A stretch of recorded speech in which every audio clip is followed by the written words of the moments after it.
안녕하세요. 멜묵상. 오늘은 예레미야 애가 5장 11절부터 22절 예레미야 애가의 마지막 부분을 살펴보도록 하겠습니다. 네, 뭐 길게 본 건 아니지만 예레미야 애가 참 깊었죠.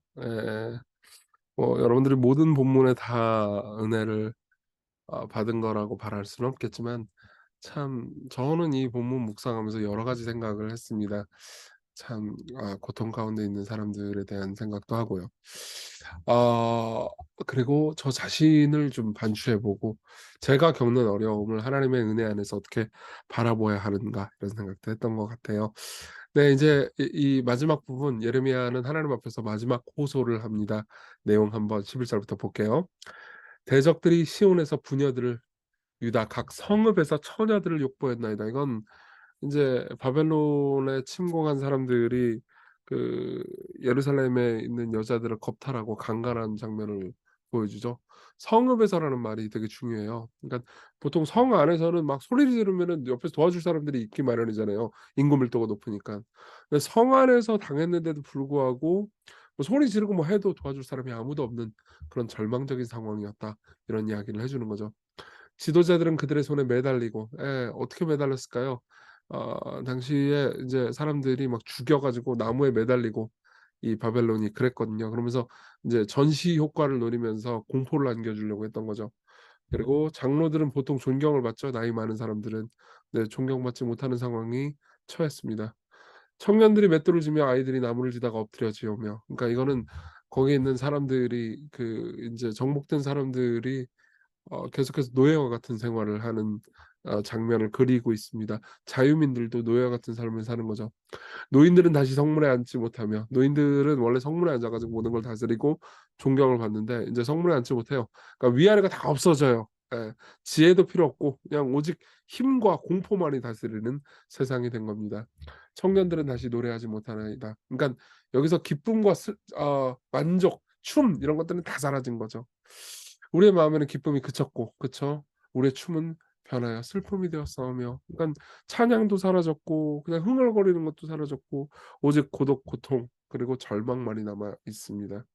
우리의 머리에서는 면류관이 떨어졌사오니, 이것은 인제 시드기야 왕이 인제 잡혀가고 눈이 뽑히고 그리고 왕이 사라졌다라는 것을 이런 식으로 비유적으로 표현을 한 겁니다.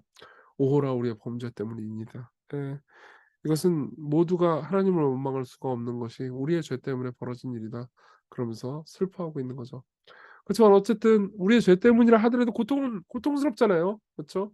사실 죄 때문에 당하는 고통은 더 고통스러워요. 그러니까 내가 죄를 저지르지 않았는데 고통을 당해. 그럼 하나님 앞에서도 '그래 내가 의로운 고통을 당한다.'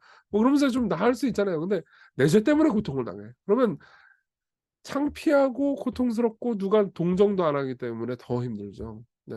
제가 최근은 아니고 몇 년 전에 자신의 간음 때문에 모든 것을 잃어버린 사람과 만나서 대화를 나눈 적이 있거든요.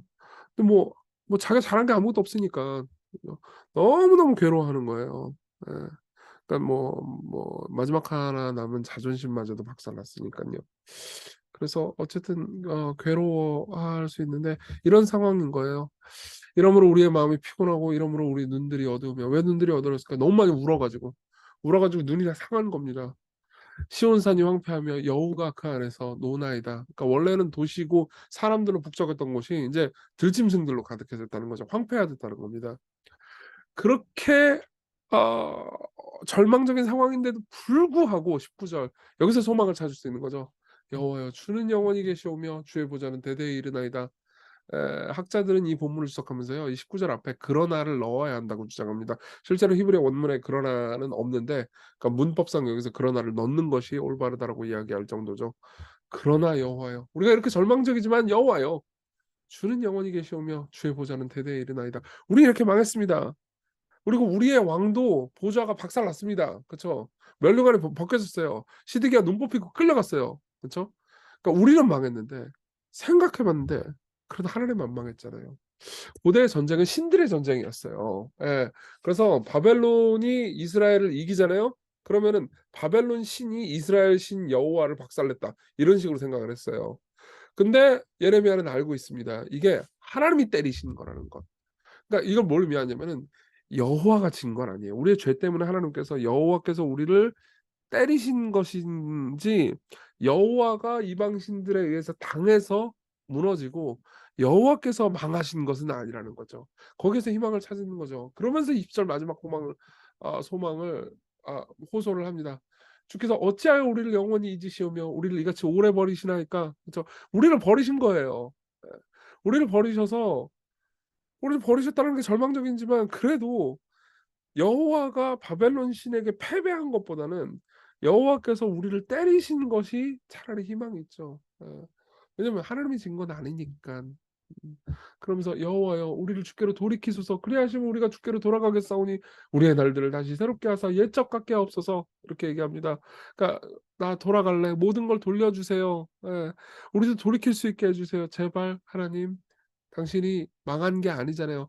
당신의 보좌는 영원히 있잖아요. 19 절에 말하는 것처럼 주의 보좌는 대대에 있지 않습니까? 여전히 당신은 강력하시고 전능한 분 아닙니까? 그러니까 옛적 같게 해 주십시오. 지금 현재는 22절 주께서 우리를 아주 버리셨사오며 우리에게 진노하심이 참으로 큽니다. 이렇게 이야기를 합니다. 이게 마지막이에요. 참 절망적이죠. 그렇지만 희망을 찾고 있습니다. 우리 적용해 볼까요? 첫 번째 이걸 기억해 놓으십시오. 하나님이 안 망한 거면 우리도 안 망한 거예요. 우리가 다 망했어도 하나님만 안 망했으면 우리 안 망한 겁니다. 현재가 아무리 절망적이어도요. 그분은 망하지 않았어요. 여러분 이 예레미야 애가를 쭉 우리를 보면서 하나님께서 우리를 치셨다.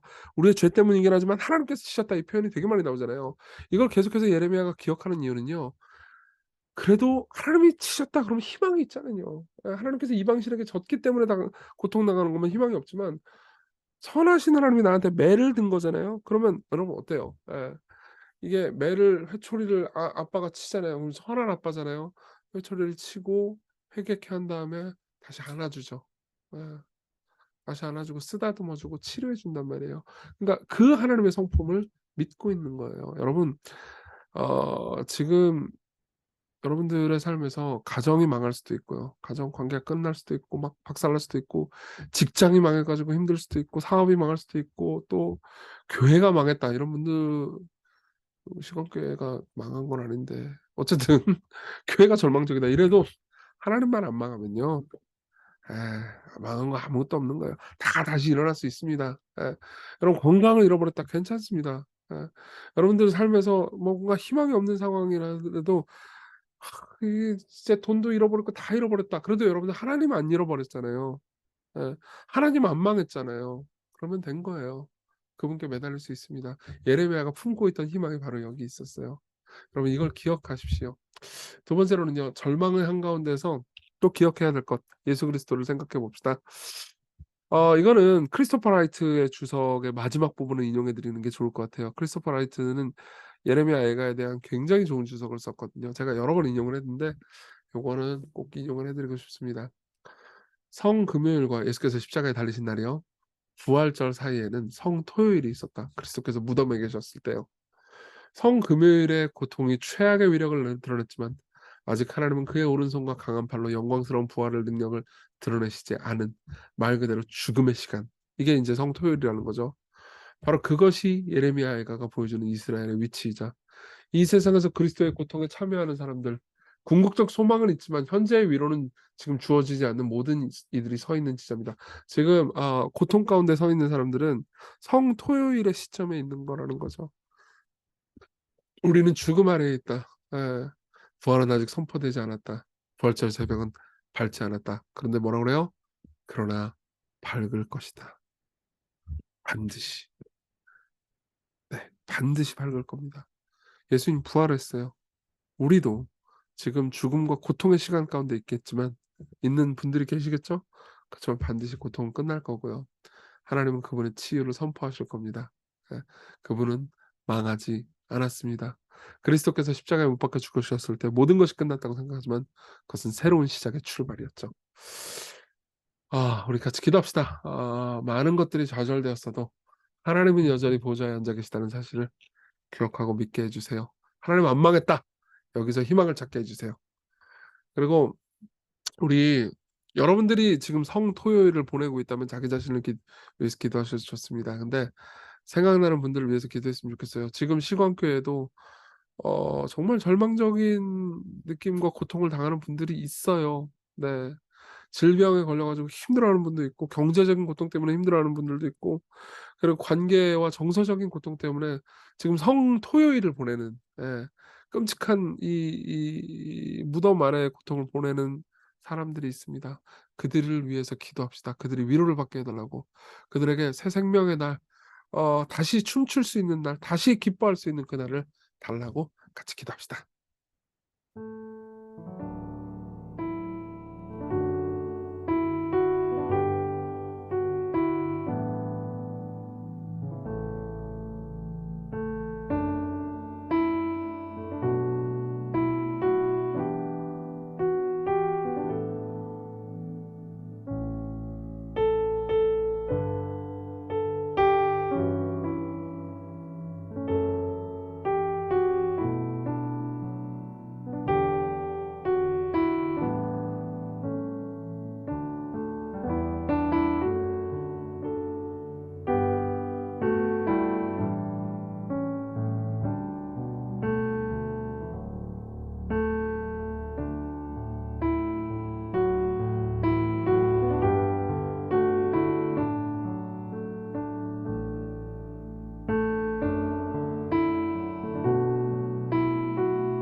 기도하겠습니다. 하나님 아버지, 예레미야가를 그동안 묵상했습니다.